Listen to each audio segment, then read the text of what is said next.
आशीर्वादित करत नाहीये. हालेलुया.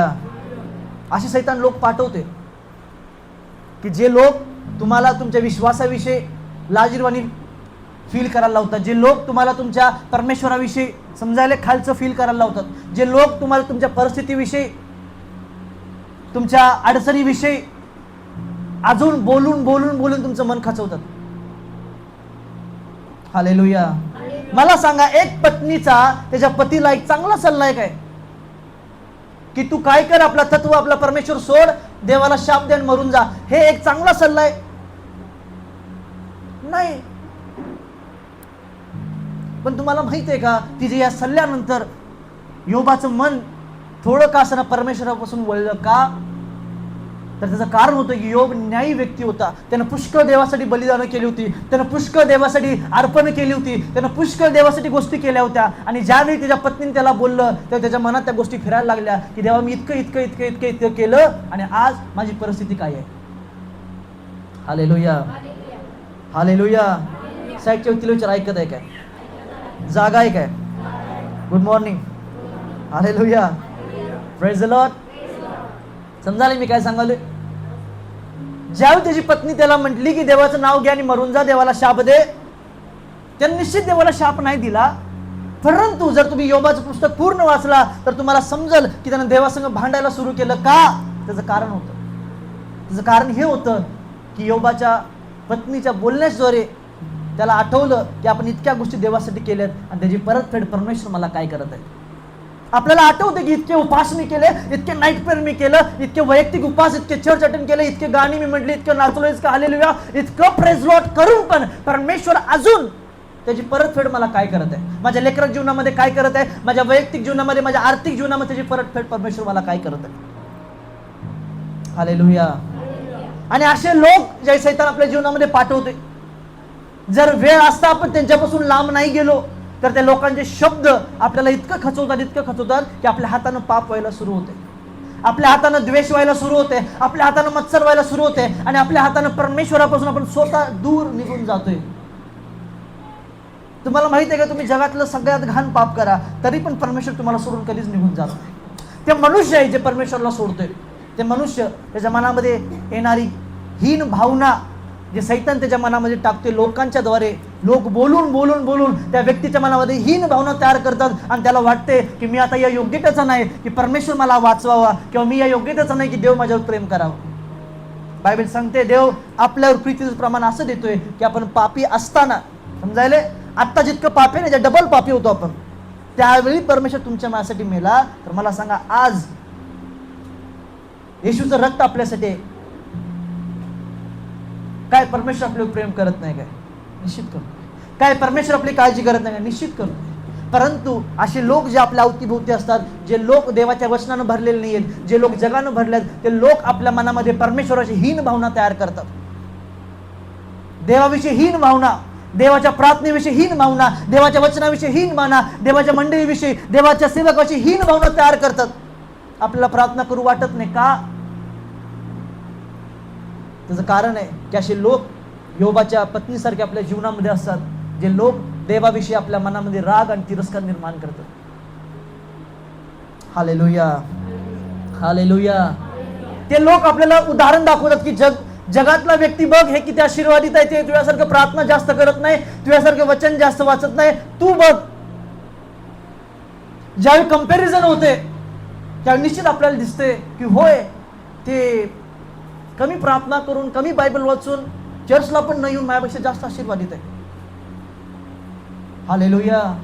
कधीच आणि कधीच, साईडच्या व्यक्तीला सांगा, कधीच धन संपत्ती हे पूर्ण आशीर्वाद नाही.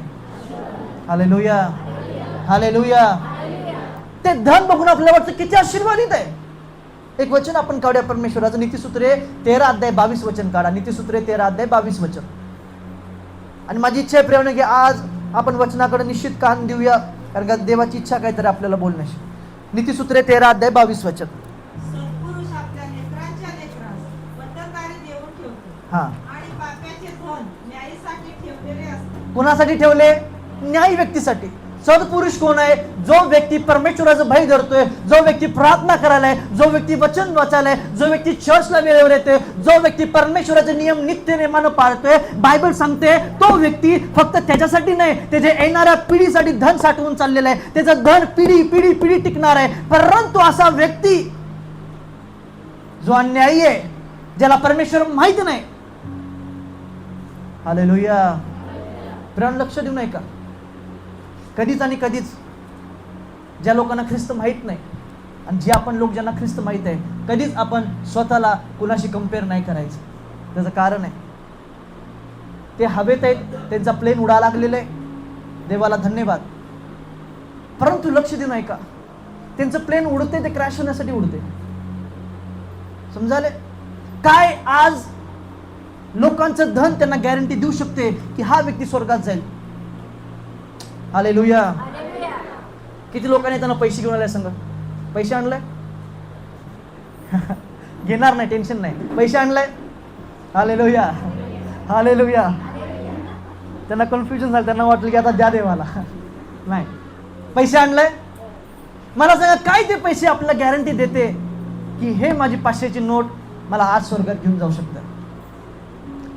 परंतु जे बायबल माझ्याकडे आहे, जे वचन जे माझ्याकडे आहे, जे ख्रिस्ताचं नाव माझ्याकडे आहे, ते गॅरंटी देते मला की मी कसाही मरू दे, झोपेत मरो, खाताना मरो, पिताना मरो, समजायला मी कसाही मरो, मी स्वर्गात जाणार आहे. पण मला सांगा, खरा आशीर्वाद काय आहे? देवाचं नाव जाणणं का बँकेमध्ये करोडो असणं? मी म्हणत नाही पैसे नसायला पाहिजेत, असायला पाहिजेत, पुष्कळ असायला पाहिजेत. पण कधीच आणि कधीच ज्यावेळी सैतानानं प्रवृत्त होणारे लोक तुमच्या जीवनामध्ये येऊन योबाच्या पत्नीसारखं तुम्हाला एक्झाम्पल द्यायला सुरू करतील, त्या व्यक्तीचे जीवन बघ, त्या व्यक्तीचे जीवन बघ, ते किती आशीर्वादित आहे आणि तू बघ. कधीच बघू नका. दावीद काय म्हटला? मी माझी दृष्टी वर लावतो. कुठं लावतोय? वर. या बाबाकडे लावत नाही. समजायले? मिखल त्याची पत्नी तिच्याकडे लावत नाही. समजाले? माझी लेकर अबशालोम आहे, माझी दृष्टी मी त्याच्याकडे लावत नाही. बायबल दावीद म्हणतो की मी माझी दृष्टी वर पर्वताकडे लावतोय. का? त्याचं कारण आहे. Hallelujah, hallelujah. ते वचन जरा पुन्हा एकदा वाचा, नीतिसूत्रे 13:22. हा, तुम्ही आणि मी, आपण आपल्या लेकरांसाठी काय करत आहे? वाचा. सत्पुरुष आपल्या लेकरांच्या लेकरास वतनदारी. समजायला? जे आपण जे आज आपण प्रार्थना करायला, जे आपल्या घरामध्ये प्रार्थनेचं डिसिप्लिन आहे, जे वचनाचं डिसिप्लिन आहे, जे चर्चला वेळेवर येण्याचं डिसिप्लिन आहे, हे फक्त गोष्टी नावापुरत्या नाही आहेत. तुमच्या येणाऱ्या पिढीला हे परमेश्वराच्या आशीर्वादासाठी तयार करते. ती पिढी देवाचं भय मानत्या. तुम्हाला माहित नाही, पण न कळत तुम्ही तुमच्या पिढीसाठी किती मोठा आशीर्वाद सोडून चाललाय ते तुम्हाला आता समजणार नाही. पण ज्यावेळी अब्रामाच्या उराशी जाल तिथून बघाल, त्यावेळी तुम्हाला कळेल की भलेही कदाचित वेळ लागला मला आशीर्वाद होण्यासाठी, परंतु जे प्रार्थनेचं वतन, जे वचनाचं वतन, जे चर्चला वेळेवर जाण्याचं वतन मी सोडून आलो, त्याच्याद्वारे माझे लेकरात किती आशीर्वादित आहेत. Hallelujah, hallelujah, hallelujah. Praise the Lord. पुढे काय लिहिले वाचा. हा, ज्याला येशू माहित नाही तो प्रत्येक व्यक्ती पापामध्ये जगत आहे. तुमचं धन तुमच्या लेकरांसाठी आहे. परंतु जो व्यक्ती ज्याला ख्रिस्त माहित नाही, जो व्यक्ती ज्याला तारण माहित नाही, जो व्यक्ती ज्याने येशूच्या नावावर पश्चाताप करून बप्तिस्मा घेतला नाही, बायबल सांगते ते प्रत्येक जण पापात जगत आहे. आणि ते व्यक्ती साठवायला लागलाय. समजायला? ते गाडी घ्यायला लागलाय, ते घर घ्यायला. कुणासाठी? न्यायी व्यक्तीसाठी. एक दिवस समजायला जे ते धन कमवत आहे, जो तो व्यक्ती गाडी घेत, एक दिवस देवाचा एखादा चांगला तुमच्या माझ्यासारखा सेवक त्याला भेटल. समजायले? त्याचं धन त्याला शांती देऊ शकणार नाही, त्याची गाडी त्याला शांती देऊ शकणार नाही, पण तुमच्या माझ्यासारखा वतनदार व्यक्ती त्याला भेटल आणि त्याला येशूचं नाव सांगल. समजायले? जे त्या व्यक्तीनं अन्यायानं कमवले, जे त्यानं गाडी कमवला, जे त्यानं घर कमवला, ते तुमच्याकडे येशूचं नाव ऐकल आणि तुम्हाला म्हणाल, सिस्टर ब्रदर, देवाला धन्यवाद, माझं घर माझी गाडी मला झोप देऊ शकली नाही, आज तुमच्या वचनानं मला झोप दिली, हे जरा माझी गाडीच किल्ली आणि घेऊन जावा. Hallelujah, hallelujah. कुणासाठी साठवायला आहे? न्यायी व्यक्तीसाठी. कधी कधी वचन समजायला वेळ लागते, कारण कधी आपल्या संग त्या गोष्टी झाल्या नाहीत ना, म्हणून ते ज्या गोष्टी आपल्या संग होत नाहीत त्या गोष्टी संग रिलेट करायला थोडा आपल्याला वेळ जाते. हालेलुया. तिथं नीतिसूत्रे 13:7 वाचा.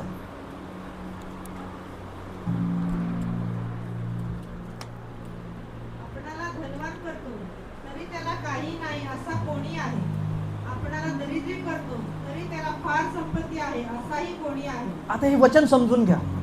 बायबल सांगते एक आहे जो स्वतःला धनवान करत आहे, पण ज्यावेळी परमेश्वर त्याच्याकडे बघतोय तेव्हा त्याच्याकडे काहीच नाहीये. आणि एक व्यक्ती आहे जो परमेश्वराच्या